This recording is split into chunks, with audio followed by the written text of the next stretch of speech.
In today's video, I'm going to teach you how to edit a Mailerlite campaign and prepare it for scheduling. First, sign into your Mailerlite account so you're working in the right dashboard. Once you're in, head straight to the campaign section. This is where all your draft, scheduled, and sent campaigns live.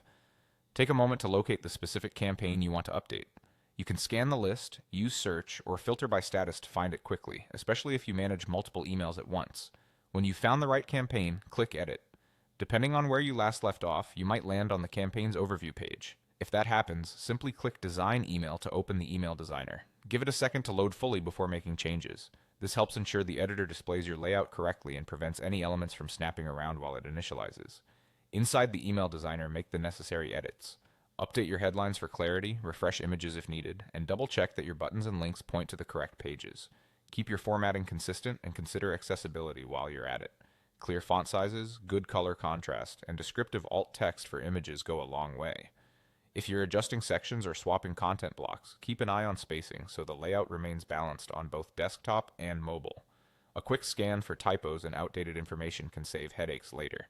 Also, if you changed copy substantially, make sure your call to action still aligns with the message of the email.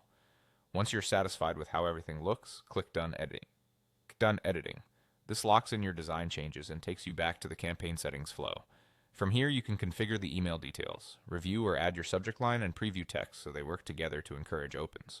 Confirm the sender name and address your audience expects, and ensure tracking and language options match your usual standards. If your campaign has specific audiences or segments in mind, verify that the recipients are correct before moving forward. Finally, proceed to schedule. You can choose to send immediately or pick a specific date and time that aligns with your audience's time zone and habits.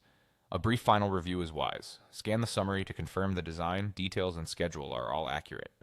When everything looks right, you're ready to queue it up. That's it. You've logged in, opened your campaign, edited your email in the designer, wrapped up with done editing, and configured the final details and schedule with confidence.